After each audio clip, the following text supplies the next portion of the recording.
Good morning, my dear lovely students. Welcome to all in my class. Hope that you will be fine at home.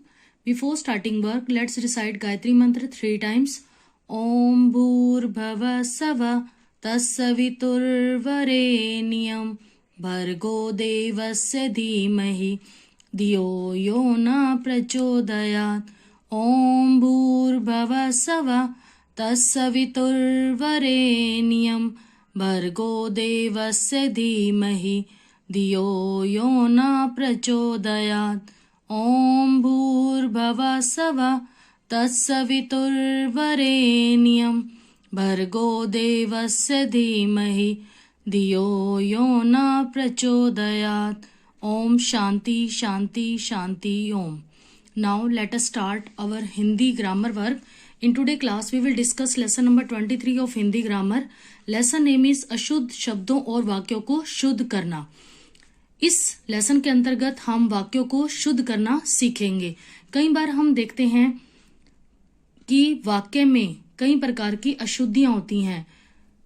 कई बार हम वाक्यों को गलत बोलते हैं और अगर गलत बोलते हैं तो उसको लिखते भी गलत हैं. तो व्याकरण की दृष्टि से वाक्य को शुद्ध होना चाहिए. तो किस प्रकार की अशुद्धियां होती हैं वाक्यों में जिससे वाक्य जो है वो अशुद्ध हो जाता है, इसके बारे में आज हम पढ़ेंगे. तो वाक्य में कौन सी अशुद्धियां होती हैं? फर्स्ट है हमारा लिंग प्रयोग में अशुद्धि. कई बार हम वाक्य में लिंग का सही प्रयोग नहीं करते जिससे वाक्य क्या हो जाता है, अशुद्ध हो जाता है. तो इसको हम उदाहरण के द्वारा समझते हैं. जैसे आज तुमने नया पोशाक पहना है.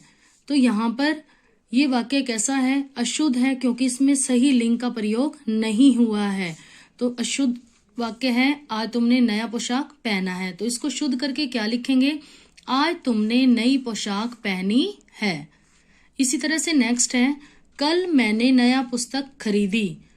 ये वाक्य कैसा है? अशुद्ध है, क्योंकि इसमें सही लिंग का प्रयोग नहीं हुआ है.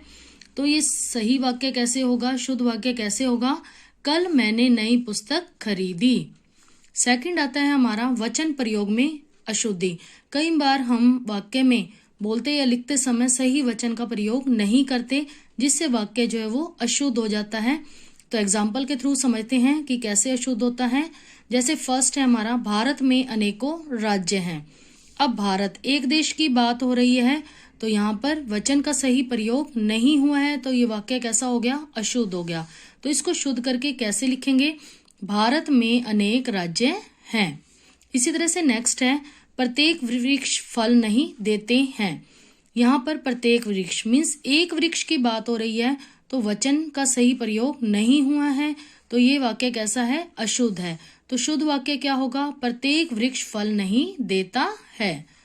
इसी तरह थर्ड है हमारा कारक प्रयोग में अशुद्धि. कारक का सही प्रयोग न करने पर भी वाक्य कैसा हो जाता है? अशुद्ध हो जाता है. जैसे एग्जाम्पल है, पिताजी घर नहीं है.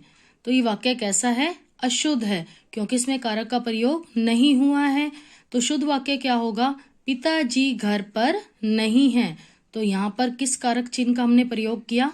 पर का. नेक्स्ट है, हम पैरों द्वारा चलते हैं. अब ये कारक चिन्ह सही प्रयोग नहीं हुआ है द्वारा, तो सही कारक चिन्ह क्या लगेगा और कैसे वाक्य शुद्ध होगा? हम पैरों से चलते हैं. फोर्थ आता है हमारा क्रिया संबंधी अशुद्धि. क्रिया मीन्स काम. कई बार क्रिया संबंधी हम सही प्रयोग नहीं करते वाक्य में और अशुद्धि रह जाती है. तो किस तरह की अशुद्धि होती है, इसको एग्जाम्पल के थ्रू समझते हैं. जैसे फर्स्ट दिया हुआ है, तुझे पिताजी बुलाए हैं. बुलाए हैं. अब ये कैसा क्रिया संबंधी अशुद्धि है? तो इसको शुद्ध करके कैसे लिखेंगे? तुझे पिताजी ने बुलाया है.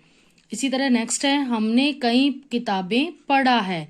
पढ़ा है क्रिया संबंधी अशुद्धि हो गई. तो इसको शुद्ध करके कैसे लिखेंगे?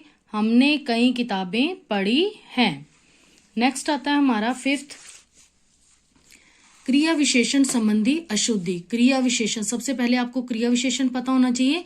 क्रिया की विशेषता बताने वाले जो शब्द होते हैं वो क्या कहलाते हैं? क्रिया विशेषण. तो हम क्रिया विशेषण संबंधी कई बार वाक्य में अशुद्धि कर देते हैं जिससे वाक्य क्या हो जाता है?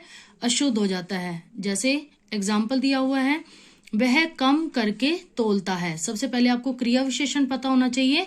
इसमें अशुद्ध क्रिया विशेषण कम करके ये अशुद्ध क्रिया विशेषण है, तो जिससे वाक्य क्या हो गया, अशुद्ध हो गया। तो शुद्ध क्या होगा वाक्य, वह कम तोलता है। नेक्स्ट है हमारा, जैसा बोगे उसी तरह काटोगे। उसी तरह, ये क्रिया विशेषण सही प्रयोग नहीं हुआ है, तो शुद्ध वाक्य कैसे बनेगा, जैसा बोगे वैसा काटोगे। 6 आता है हमारा, विशेषण प्रयोग में अशुद्धि। कई बार हम विशेषण को सही प्रयोग नहीं करते। विशेषण मीन्स संज्ञा या सर्वनाम की जो विशेषता बताते हैं उन्हें हम क्या कहते हैं, विशेषण कहते हैं। तो विशेषण का सही प्रयोग न करने पर भी वाक्य कैसा हो जाता है, अशुद्ध हो जाता है। एग्जाम्पल लेते हैं, जैसे किसी और लड़की को बुलाओ। अब इसमें पहले देखिए विशेषण कौन सा है, और यहाँ पर और विशेषण का प्रयोग नहीं होगा। अब गलत विशेषण का प्रयोग करने से वाक्य कैसा हो गया, अशुद्ध हो गया। तो शुद्ध वाक्य कैसे लिखेंगे, किसी दूसरी लड़की को बुलाओ। नेक्स्ट है, सब लोग अपना काम करो। अब इसमें विशेषण क्या है, अपना, जो कि सही नहीं है, तो जिससे वाक्य क्या हो गया, अशुद्ध हो गया। तो इसको शुद्ध करके क्या लिखा हमने, सब लोग अपना अपना काम करो। नेक्स्ट आता है हमारा, अधिक समान पद प्रयोगों की अशुद्धि। तो इसको एग्जाम्पल के थ्रू समझते हैं। जैसे फर्स्ट दिया हुआ में, सज्जन पुरुष परोपकारी होते हैं। सज्जन ही पुरुष या स्त्री कोई भी हो सकते हैं सज्जन। तो यहाँ पर ये पुरुष जो है ये अशुद्ध वाक्य कर रहा है इसको, तो शुद्ध करके क्या लिखेंगे हम वाक्य को, सज्जन परोपकारी होते हैं। सेकंड है हमारा, वहां पर्याप्त अधिक भोजन था। तो ये वाक्य कैसा हो गया, अशुद्ध हो गया। तो इसको शुद्ध करके हमने क्या लिखा, वहां पर्याप्त भोजन था। नेक्स्ट आता है पद क्रम की अशुद्धि। जब हम शब्दों का क्रमबद्ध रूप से नहीं लिखते तो वाक्य कैसा हो जाता है, अशुद्ध हो जाता है। तो जैसे उदाहरण दिया गया है आपको, जाता वह बाजार है। अब ये शब्दों को सही क्रम में नहीं लिखा हुआ, जिससे वाक्य जो है वो अशुद्ध हो गया है। तो इसको क्रमबद्ध व्यवस्थित करके कैसे लिखेंगे, वह बाजार जाता है। तो ये कैसा वाक्य बन गया, शुद्ध वाक्य बन गया। नेक्स्ट है, शहीदों का देश सदा आभारी रहेगा। अब इसमें भी शब्दों को सही क्रमबद्ध रूप में व्यवस्थित नहीं किया गया, तो ये कैसा वाक्य हो गया, अशुद्ध वाक्य हो गया। तो इसको शुद्ध करके व्यवस्थित रूप में कैसे लिखेंगे, देश शहीदों का सदा आभारी रहेगा। तो आज हमने वाक्य संबंधी अशुद्धियों के बारे में पढ़ा। आप इसको वीडियो के थ्रू रीड करें और इसकी बुक एक्सरसाइज CW में लर्न करके राइट करें। Thanks and have a good day. Again thanks.